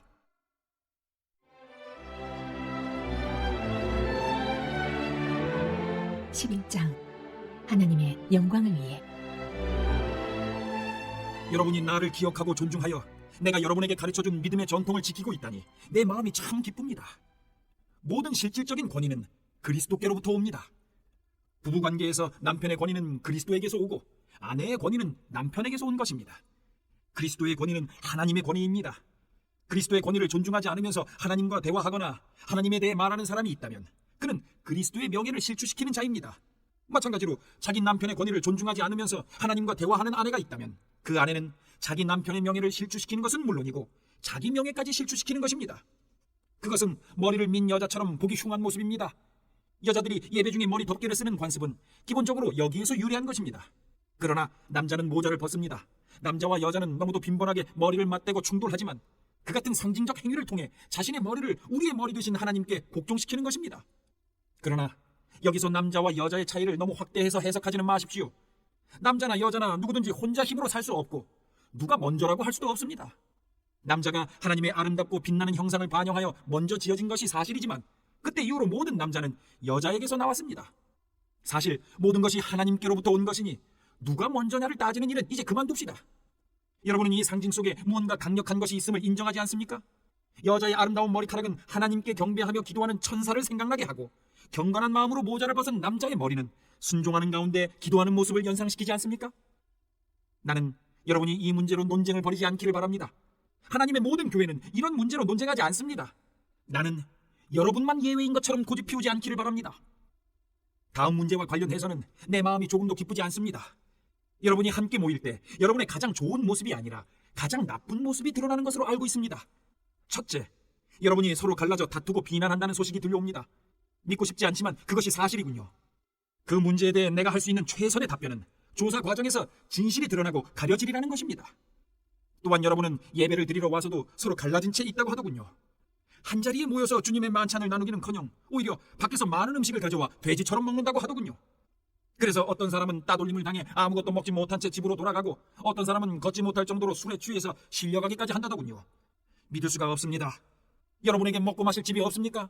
여러분이 창피한 줄도 모르고 하나님의 교회를 모독하다니 어찌된 일입니까? 여러분이 하나님의 가난한 사람을 모욕하다니 어찌된 일입니까? 나는 여러분이 창피한 줄도 모른 채 그런 짓을 하리라고는 믿고 싶지 않았습니다. 이제 나는 말없이 두고 보지 않겠습니다. 주님의 만찬이 어떤 의미가 있고 그것이 왜 그토록 중요한지를 다시 한번 정확히 말씀드리겠습니다. 이 가르침은 내가 주님께 직접 받아 여러분에게 전한 것입니다. 주 예수께서 배반당하시던 날 밤에 빵을 들어 감사하신 후에 떼어주시며 이렇게 말씀하셨습니다. 이것은 너희를 위해 찢는 내 몸이다. 이것을 행하여 나를 기억하여라. 저녁 식사 후에 잔을 들어 감사하시며 이렇게 말씀하셨습니다. 이 잔은 나의 피, 너희와 맺는 새 언약이다. 너희는 이 잔을 마실 때마다 나를 기억하여라. 여러분은 이것을 알아야 합니다. 여러분이 이 빵을 먹고 이 잔을 마실 때마다 여러분의 말과 행위로 주님의 죽으심을 재현하는 것입니다.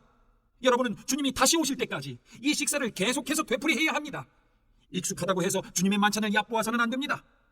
누구든지 불순한 마음으로 주님의 빵을 먹거나 주님의 잔을 마시는 사람은 주님이 죽으실 때 그분께 야유를 보내고 침을 뱉은 군중과 같습니다. 여러분이 주님을 기념하려고 하는 것이 그런 것입니까? 여러분의 동기를 살피고 여러분의 마음을 점검한 뒤에 거룩한 두려움으로 이 식사에 참여하십시오. 여러분이 주님의 찢어진 몸을 먹고 마신다는 사실에 주의하지 않으면 여러분은 심각한 결과를 초래하고 말 것입니다. 그래서 여러분 가운데 지금도 무력한 사람과 아픈 사람이 많고 일찍 죽은 사람이 많은 것입니다. 지금이라도 우리가 이 일을 바로잡지 않으면 나중에 주님께서 우리를 바로잡으실 것입니다. 지금 주님과 대면하는 것이 나중에 불 가운데서 대면하는 것보다 낫습니다. 그러니 친구 여러분, 주님의 만찬에 모일 때는 예의를 갖추어 서로 정중히 대하십시오. 배가 너무 고파서 음식이 차려지기를 기다리지 못하겠거든 집에 가서 요기를 하십시오. 그러나 무슨 일이 있어도 주님의 만찬을 먹고 마시는 술판이나 집안 싸움으로 변질시켜서는 안 됩니다. 주님의 만찬은 영적인 식사, 곧 사랑의 향연입니다.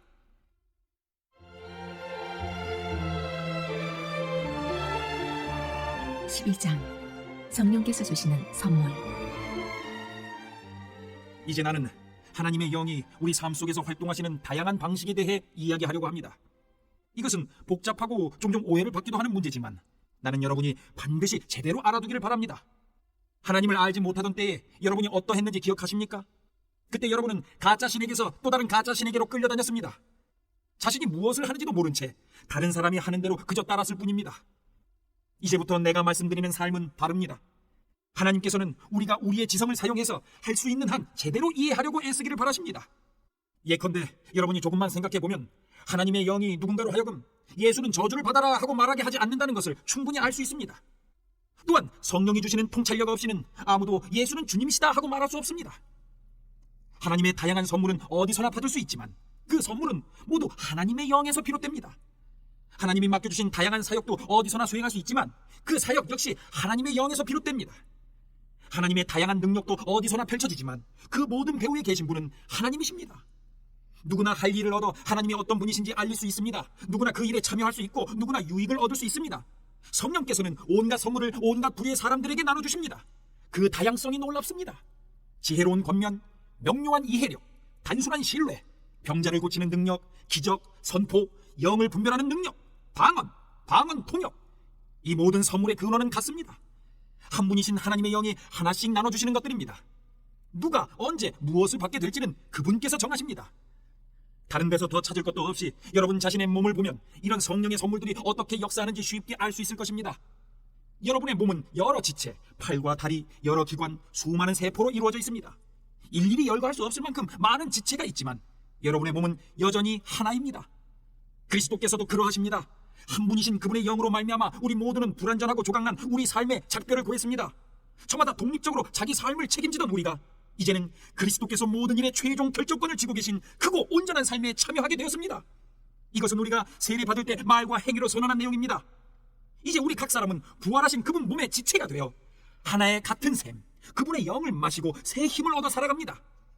전에 우리가 신원을 확인하기 위해 사용하던 낡은 꼬리표들, 유대인이나 그리스 사람, 종이나 자유인 같은 꼬리표들은 더 이상 쓸모없게 되었습니다. 우리에게는 보다 크고 보다 포괄적인 것이 필요합니다. 이 모든 것이 여러분을 하찮은 존재가 아니라 얼마나 중요한 존재로 만드는지 생각해 보시기 바랍니다. 한 지체가 부풀어 올라 거대한 덩어리가 된다고 해서 몸이 되는 것은 아닙니다. 다르면서도 비슷한 지체들이 가지런히 정돈되어 함께 기능하는 것이 몸입니다. 발이 나는 반지로 치장한 손처럼 아름답지 못하니 이 몸에 속하지 않은 것 같아 라고 말한다면 그것이 말이 되겠습니까? 귀가 나는 맑고 그윽한 눈처럼 아름답지 않으니 머리에 한 자리를 차지할 자격이 없어 라고 말한다면 여러분은 그것을 몸에서 떼어내버리겠습니까? 온몸이 다 눈이라면 어떻게 듣겠습니까? 온몸이 다 귀라면 어떻게 냄새를 맡겠습니까? 그러나 하나님께서 그분이 원하시는 곳에 각각의 지체를 세심하게 두셨다는 것을 우리는 압니다. 그러니 여러분이 아무리 중요한 인물이라고 해도 여러분은 스스로 잘난 체 해서는 안 됩니다. 나는 여러분이 그 이유도 생각해 보았으면 합니다. 여러분이 그처럼 중요한 것은 여러분이 몸의 한 지체이기 때문입니다. 눈만 엄청나게 크거나 손만 거인처럼 크다면 그것은 몸이 아니라 괴물일 것입니다. 우리 몸은 여러 지체로 이루어진 한 몸입니다. 우리 몸의 각 지체는 알맞은 크기로 알맞은 자리에 있습니다. 어떤 지체도 자기 혼자서는 중요하지 않습니다. 눈이 손에게 꺼져버려 나는 네가 필요치 않아 라고 말하거나 머리가 발에게 너는 해고야 네가 할 일은 없어 하고 말하는 것을 상상할 수 있겠습니까? 사실 우리 몸은 정반대의 방식으로 움직입니다. 약한 지체일수록 더 필수적이고 요긴합니다. 예를 들어 우리는 한쪽 눈이 없어도 살 수 있지만 위가 없으면 살 수 없습니다. 여러분과 관계된 여러분 몸의 지체라면 눈에 보이거나 가려져 있거나 강하거나 약하거나 하는 것이 중요하지 않습니다. 여러분은 각각의 지체를 비교하지 않고 오히려 있는 그대로 존귀하고 소중하게 여길 것입니다. 굳이 편을 든다면 강한 지체보다는 약한 지체에 더 관심을 기울일 것입니다. 윤기 나는 머리카락과 튼튼한 위장 중에서 하나를 택하라면 여러분은 튼튼한 위장을 택하지 않겠습니까? 하나님께서 우리 몸을 설계하신 방식이야말로 우리가 교회를 이루어 함께 살아가는 삶을 이해하는 데 적합한 모형입니다. 우리가 언급한 지체이든 그렇지 않은 지체이든 눈에 보이는 지체이든 그렇지 않은 지체이든 간에 각각의 지체는 저마다 다른 지체를 의지합니다. 한 지체가 아프면 다른 모든 지체도 그 지체의 아픔과 치료에 동참합니다. 한 지체가 잘 되면 다른 모든 지체도 그 지체의 풍성함을 누립니다. 여러분은 그리스도의 몸입니다. 그것이 여러분의 참모습입니다. 여러분은 이것을 잊어서는 안 됩니다. 여러분 자신을 그 몸의 지체로 인정할 때에야 비로소 여러분이 지체인 것이 의미가 있습니다. 하나님께서 그분의 몸이신 교회 안에 세우신 여러 지체 가운데 여러분이 잘 아는 지체는 다음과 같습니다.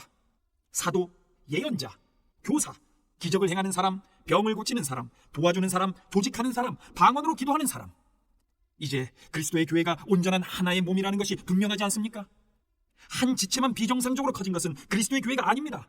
사도만 있는 교회, 예언자만 있는 교회, 기적을 행하는 사람만 있는 교회, 병 고치는 사람만 있는 교회, 방언으로 기도하는 사람만 있는 교회, 방언을 통역하는 사람만 있는 교회, 그런 교회는 그리스도의 교회가 아닙니다. 그런데도 여러분 가운데 몇몇 사람은 이른바 중요한 지체가 되겠다고 계속 경쟁하더군요. 그러나 나는 이제 여러분에게 훨씬 나은 길을 제시하려고 합니다.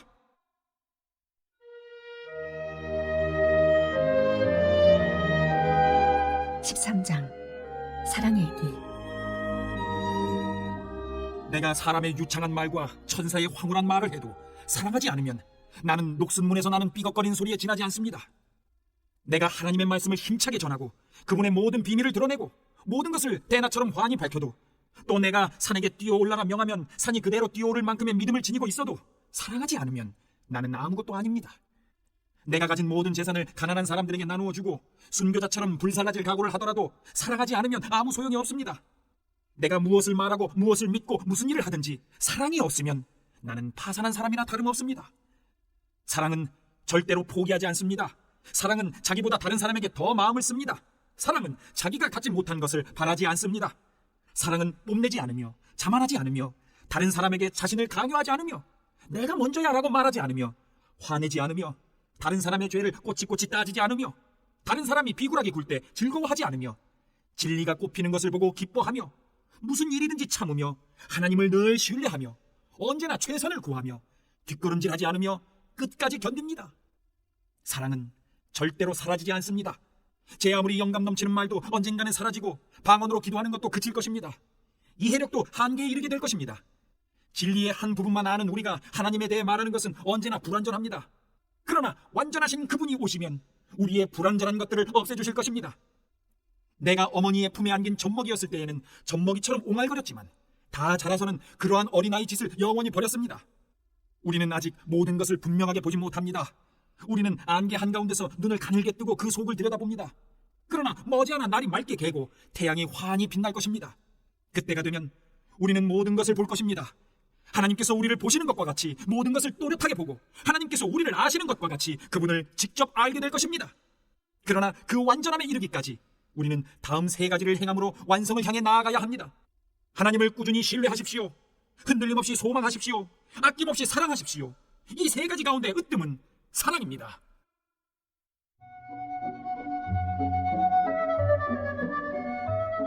(14장) 기도의 언어. 여러분의 생명이 사랑에 달려있다는 듯이 온 힘을 다해 사랑의 삶을 추구하십시오. 하나님께서 여러분에게 주시는 선물을 열심히 구하십시오. 무엇보다도 하나님의 진리를 힘써 선포하십시오. 여러분이 자기만 아는 방언으로 하나님을 찬양하면 하나님은 알아들으시지만 다른 사람들은 알아듣지 못합니다. 여러분이 하나님과만 사귐을 갖고 있기 때문입니다. 그러나 여러분이 일상의 언어로 하나님의 진리를 선포하면 여러분은 다른 사람들도 그 진리에 참여하도록 한 것입니다. 그러면 그들도 자라고 튼튼해져서 여러분과 함께 그분의 임재를 경험하게 될 것입니다. 자기만 아는 기도의 언어로 기도하는 사람은 거기서 많은 것을 얻겠지만 하나님의 진리를 누구나 알아들을 수 있는 말로 선포하는 사람은 온 교회를 성숙시키고 튼튼하게 합니다. 나는 여러분 모두가 기도로 하나님과의 사귐을 발전시키기를 바랍니다. 하지만 거기서 멈추지는 마십시오. 다른 사람들을 찾아가서 하나님의 분명한 진리를 선포하십시오.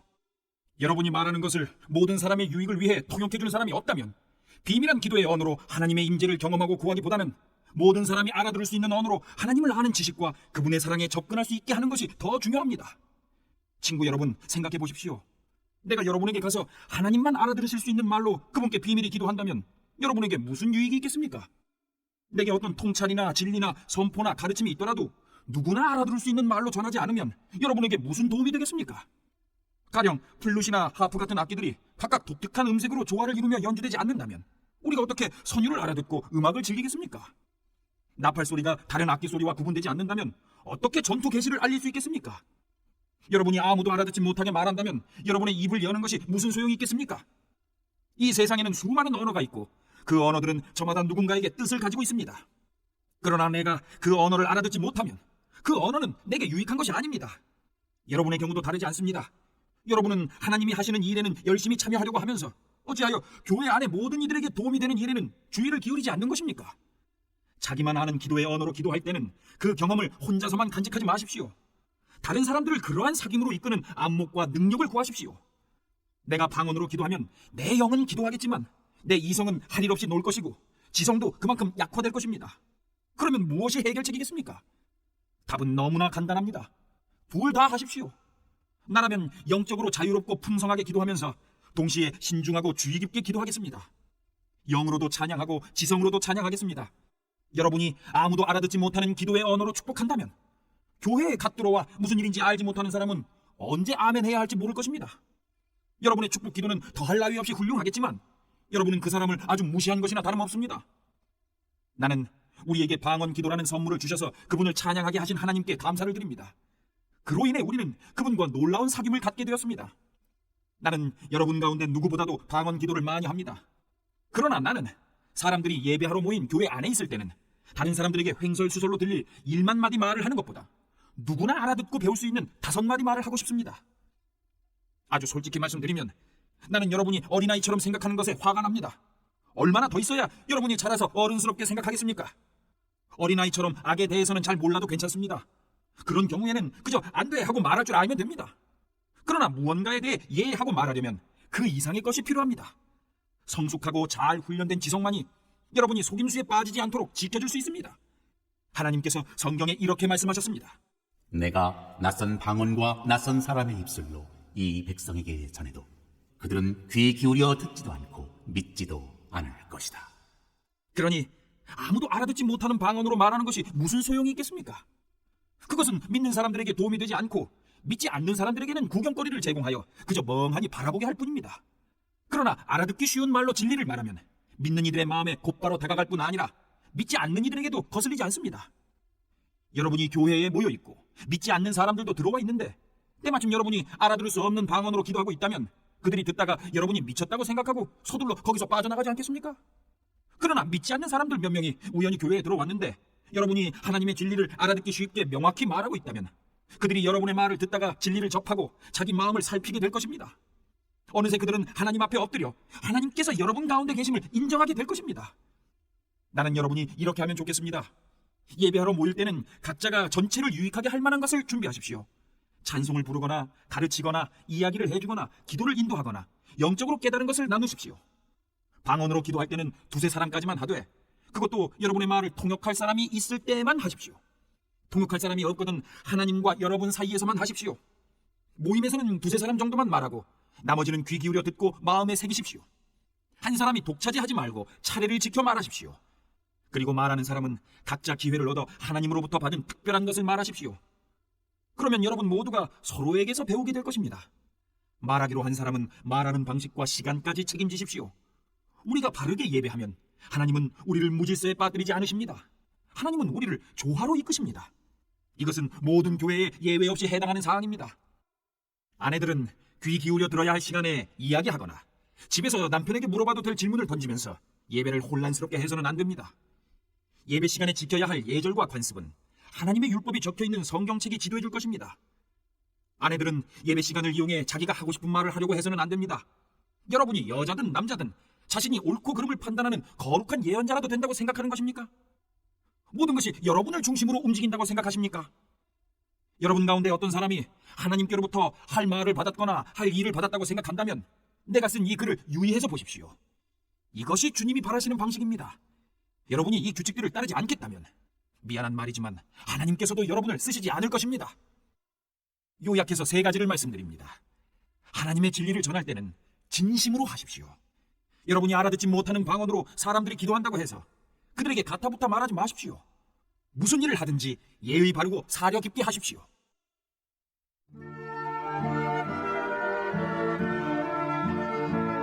(15장) 부활. 친구 여러분, 여러분과 함께 마지막으로 메시지를 점검해 보겠습니다. 이 메시지는 내가 선포하고 여러분이 자기 것으로 삼은 것입니다. 여러분은 이 메시지 위에 서 있고 이 메시지로 인해 여러분의 삶은 구원을 받았습니다. 나는 여러분의 믿음이 일시적인 것이 아니라 진실한 것이며 여러분이 영원토록 이 믿음 안에 있으면서 이 믿음을 굳게 붙잡으리라고 생각합니다. 내가 가장 먼저 한 일은 내 앞에 아주 강력하게 제시된 다음 사실을 여러분 앞에 제시하는 것이었습니다. 성경에 기록된 대로 메시아께서 우리 죄를 위해 죽으시고 무덤에 묻히시고 사흘째 되는 날에 다시 살아나셔서 베드로에게 생생히 나타나시고 가장 가까운 제자들에게 나타나셨습니다. 그 후에 그분께서는 한 번에 500명이 넘는 제자들에게 나타나셨는데 그들 가운데 몇 사람은 세상을 떠났지만 대부분은 지금도 우리 곁에 살아 있습니다. 또한 그분께서 자기를 대변하도록 세우신 야고보와 나머지 사도들에게 나타나셨습니다. 그러고는 마지막으로 나에게도 생생히 나타나셨습니다. 내가 맨 나중이 된 것은 합당한 일이었습니다. 여러분도 알다시피 나는 사도들의 반열에 포함될 자격이 없는 사람입니다. 내가 하나님의 교회를 없애버리는 일에 혈안이 되어 젊은 시절 대부분을 허비했기 때문입니다. 그러나 하나님께서는 너무나 은혜로우시고 한없이 너그러우셨습니다. 그래서 오늘의 내가 있게 된 것입니다. 나는 그분의 은혜를 헛되게 하지 않을 것입니다. 내가 다른 어느 누구보다 더 많은 일을 하려고 애쓰지 않았습니까? 그렇다고 해도 내가 한 일은 그리 대단한 것이 아니었습니다. 하나님께서 내게 할 일을 주시고 감당할 힘도 주셨기에 내가 할 수 있었던 것입니다. 그러므로 여러분이 내게서 메시지를 들었든 다른 사람들에게서 들었든 간에 그것은 같은 메시지입니다. 나나 그들이나 하나님의 진리를 전했고 여러분은 여러분의 삶을 맡겼습니다. 이제 나는 여러분에게 의미심장하면서도 어려운 질문을 던지려고 합니다. 여러분은 우리가 선포한 사실, 그리스도께서 죽은 자들 가운데서 다시 살아나셨다는 사실을 믿어서 신자가 된 것인데 사람들이 부활 같은 것은 없다고 말하도록 내버려 두다니 어찌된 일입니까? 부활이 없다면 그리스도께서 살아나는 일도 없었을 것입니다. 그리스도의 부활이 없다면 우리가 여러분에게 전한 모든 것은 교묘한 속임수가 되고 여러분이 목숨을 걸고 붙잡은 모든 것도 교묘한 속임수가 되고 말 것입니다. 뿐만 아니라 부활이 없다면 우리는 하나님에 대해 뻔뻔한 거짓말을 늘어놓는 죄를 범한 셈이 되고 하나님께서 그리스도를 다시 살리셨다고 증언한 우리의 진술도 순전히 거짓말이 되고 말 것입니다. 죽은 자들이 다시 살아나는 일이 없다면 그리스도께서 다시 살아나는 일도 없었을 것입니다. 그분은 실제로 죽으셨기 때문입니다. 그리고 그리스도께서 다시 살아나지 않으셨다면 여러분은 지금도 예전처럼 어둠 속에서 길을 잃고 헤매고 있을 것입니다. 그것은 그리스도와 부활을 신뢰하며 죽은 이들에게 훨씬 불행한 일이 되었을 것입니다. 그들은 이미 무덤 속에 누워있으니 말입니다. 우리가 그리스도에게서 얻는 것이 이 땅에서 잠시 사는 동안 누리는 작은 감동이 전부라면 우리야말로 정말 가엾은 사람들일 것입니다. 그러나 진실은 이렇습니다. 그리스도께서 다시 살아나셔서 장차 무덤을 떠날 수많은 사람들의 첫 유산이 되신 것입니다. 이것과 관련해 적절한 예를 들어보겠습니다. 처음에 죽음이 한 사람을 통해서 왔고 부활도 한 사람을 통해서 왔습니다. 아담 안에서 모든 사람이 죽은 것과 같이 그리스도 안에서 모든 사람이 살아납니다. 그러나 우리는 순서를 기다려야 합니다. 그리스도가 먼저이고 그 다음은 그리스도께서 다시 오시는 때에 그분과 함께하는 사람들입니다. 그리스도께서 다시 오시는 때는 장중한 완성의 때일 텐데 그때가 되면 그리스도께서 반대 세력을 부서뜨리고 그의 나라를 하나님 아버지께 넘겨드릴 것입니다. 그분께서는 마지막 원수가 쓰러질 때까지 멈추지 않으실 것입니다. 그 마지막 원수는 다름 아닌 죽음입니다. 시편 기자는 하나님께서 그들 모두를 낮추시고 하나님께서 그들 모두를 짓밟으셨다고 말했습니다. 하나님께서 그들 모두를 짓밟으셨다고 말할 때 모든 것을 짓밟으신 분께서 동시에 짓밟힐 수 없다는 것은 자명한 이치입니다. 하나님께서 마침내 만물과 모든 이들을 다스리실 때 그 아들도 모든 이들의 자리로 내려가 그들과 함께 서서 하나님의 통치가 미치지 않는 것이 없음을 증명해 보이실 것입니다. 완벽한 결말이 아닐 수 없습니다. 사람들이 죽은 자들을 위해 세례를 받는 이유가 무엇이라고 생각합니까? 죽은 자들의 부활이 없고 하나님의 능력이 무덤 입구에서 그치고 만다면 그분께서 무덤을 깨끗이 정리하시고 모든 이들을 끌어올려 일어서게 하실 것을 암시하는 행위를 우리가 무엇 때문에 계속한다는 말입니까? 내가 이토록 위험한 일에 목숨을 거는 이유가 무엇이겠습니까? 나는 살면서 하루도 빠짐없이 죽음과 직면합니다. 여러분은 내가 부활하신 메시아 예수께서 보증해 주신 여러분의 부활과 나의 부활에 대한 확신도 없이 이 일을 하고 있다고 생각합니까? 여러분은 내가 에베소에서 나의 최후가 되지 않기를 바라면서 사나운 짐승들과 싸울 때 그것이 단지 영웅처럼 행동하려고 한 것에 불과하다고 생각합니까? 결코 그렇지 않습니다. 내가 행하고 말하는 것, 내가 사는 방식을 뒷받침하는 것은 부활, 언제나 부활입니다. 부활이 없다면 우리는 내일이면 죽을 테니 먹고 마시자고 할 것입니다. 그리고 그것이 전부일 것입니다. 그러나 속지 마십시오. 부활을 반대하는 잡담에 물들지 마십시오. 나쁜 친구가 좋은 행실을 망칩니다. 똑바로 생각하십시오. 깨어나 거룩한 삶을 사십시오. 더 이상 부활의 사실에 대해 오락가락 하지 마십시오. 지금 같은 시대에 하나님을 알지 못하는 것은 여러분이 부릴 사치가 아닙니다. 이러한 일을 오래도록 방치하다니 여러분은 창피하지도 않습니까? 어떤 회의론자는 꼭 이런 질문을 던집니다. 부활이 어떻게 일어나는지 보여주시오. 도표로 보여주고 그림으로 보여주시오. 도대체 부활한 몸은 어떻게 생겼습니까? 자세히 살펴보면 이 질문이 얼마나 어리석은 것인지 알 수 있습니다. 이런 일은 도표로 나타낼 수 없습니다. 우리는 이와 유사한 경험을 정원 1에서 찾아볼 수 있습니다. 죽은 것 같은 씨를 심었는데 이내 식물이 무성하게 자랍니다. 눈으로 볼 때 씨앗과 식물은 비슷한 점이 없습니다. 여러분은 토마토 씨를 보고 토마토가 어떻게 생겼을지 헤아릴 수 없습니다. 우리가 흙 속에 심은 것과 거기서 움튼 것은 똑같아 보이지 않습니다. 우리가 땅에 묻는 죽은 몸과 그 몸에서 비롯되는 부활한 몸도 전혀 다른 모습일 것입니다. 몸의 종류도 놀랄 만큼 다양하다는 것에 주목해 보십시오. 씨앗의 종류가 여러 가지이듯이 몸의 종류도 여러 가지입니다. 사람의 몸도 있고 동물의 몸도 있고 새의 몸도 있고 물고기의 몸도 있습니다. 저마다 독특한 형태의 몸을 가지고 있습니다. 땅에 있는 다양한 몸뿐만 아니라 하늘에 있는 해와 달과 별들과 같은 다양한 천체들도 그 아름다움과 밝기가 각기 다르고 다양합니다. 그것을 보는 것만으로도 부활의 영광이 얼마나 다양한지를 어렴풋하게나마 알 수 있습니다. 우리는 부활 이전의 씨를 보고 있을 따름입니다. 그러니 부활이라는 식물이 어떤 모습일지 누가 상상할 수 있겠습니까? 죽은 것 같은 씨를 심었는데 살아있는 식물을 거둡니다. 이 이미지는 기껏해야 밑그림 정도에 불과하지만 부활한 몸의 비밀에 접근하는 데 도움이 될 것입니다. 다만 다시 살아나면 영원히 살아나 영원히 살게 된다는 것을 마음에 새겨야 합니다. 죽어서 묻힌 몸은 아름답지 않지만 다시 살아난 몸은 영광스럽습니다. 약한 것을 심었는데 강한 것이 싹틉니다. 뿌린 씨는 자연의 것인데 거기서 자란 것은 자연 너머의 것입니다. 씨도 같은 씨이고 몸도 같은 몸이지만 그것이 육체로 죽어 묻힐 때와 영원한 영의 생명으로 다시 살아날 때 그 차이는 실로 엄청납니다. 성경에서 이 순서를 따라가 보겠습니다. 첫 번째 아담은 생명을 얻었고 마지막 아담은 생명을 주는 영이 되었습니다. 육체의 생명이 먼저 오고 영적인 생명은 그 다음에 옵니다. 기초는 흙으로부터 단단히 빚어졌지만 최종 완성은 하늘로부터 옵니다. 첫 번째 사람이 흙에서 난 이래로 사람들은 땅에 속한 사람이 되었습니다. 두 번째 사람은 하늘에서 났고 사람들은 이제 하늘에 속한 사람이 될 수 있습니다. 이제껏 우리는 땅에 뿌리를 두고 살아왔지만 이제는 하늘에 속하는 것을 목표로 삼아야 합니다. 친구 여러분, 내가 강조하고 싶은 것은 이것입니다. 땅에 속한 우리의 삶은 그 본성상 우리를 하나님 나라로 인도해주지 못합니다. 그 삶의 자연스러운 본성은 죽음입니다.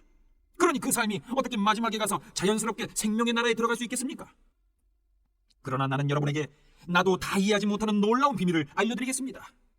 우리는 모두 죽지 않고 변화될 것입니다. 여러분이 모든 소리를 잠재울 나팔 소리를 듣고 위를 쳐다보며 눈을 깜빡이는 순간 그 일은 끝날 것입니다. 나팔 신호가 하늘로부터 울리면 죽은 자들이 무덤을 박차고 일어나서 죽음의 힘이 미치지 못하는 곳, 다시는 죽을 일이 없는 곳에 이르게 될 것입니다. 그와 동시에 우리도 그들과 똑같은 방식으로 모두 변화될 것입니다. 부활 계획표에는 다음과 같은 일이 일어나도록 되어 있습니다.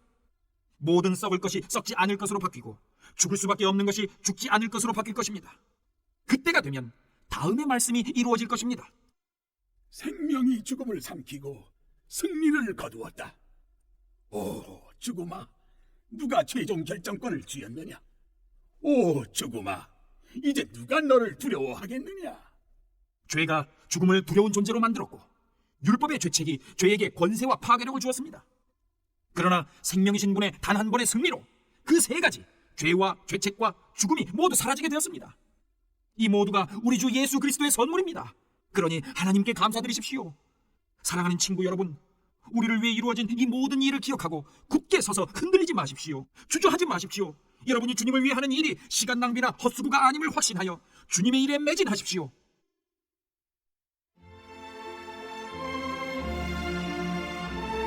(16장) 여러분을 보러 가겠습니다. 여러분이 가난한 그리스도인들을 위해 모으고 있는 구제 헌금과 관련해서 나는 갈라디아에 있는 여러 교회에 내린 것과 똑같은 지시를 여러분에게도 내립니다. 여러분 각자 일요일마다 헌금하고 그것을 잘 보관하십시오. 할 수 있는 한 후하게 하십시오. 그러면 내가 그리로 갈 때 여러분은 모든 준비를 마쳐서 내가 따로 부탁하지 않아도 될 것입니다. 내가 가면 여러분이 대표로 세운 사람들에게 편지를 써주어 권한을 부여하고 그들을 예루살렘으로 보내어 여러분의 선물을 전하도록 하겠습니다. 내가 함께 가는 것이 최선이라고 생각하면 기꺼운 마음으로 그들과 함께 가겠습니다. 나는 그리스 북부 지역을 거쳐 여러분에게 갈 작정입니다. 오래 머물 계획은 아니지만 한동안 여러분과 함께 지내며 겨울을 나게 될지도 모르는데 그래도 되겠습니까? 그런 다음에 여러분은 다음 행선지로 나를 보내주면 됩니다. 나는 다른 주요 행선지로 가는 도중에 여러분에게 잠깐 들르려는 것이 아닙니다. 나는 얼마 동안 편안한 마음으로 머물고 싶습니다. 주님께서 허락하시면 우리는 그 시간을 갖게 될 것입니다. 지금 나는 이곳 에베소에 머무르고 있습니다. 선한 일을 할 수 있는 큰 문이 이곳에 활짝 열렸으니까요. 물론 저항도 만만치 않습니다. 디모데가 그리로 가거든 잘 보살펴 주십시오. 그가 여러분 가운데서 마음 편히 지낼 수 있게 해 주십시오. 그도 나처럼 주님을 위해 열심히 일하는 사람입니다. 그를 얕보는 사람이 없게 하십시오. 그리고 얼마 후에 여러분의 축복과 함께 그를 내게 보내주십시오. 내가 그를 기다리고 있다고 전해 주십시오. 그와 함께 하던 벗들도 그를 기다리고 있습니다.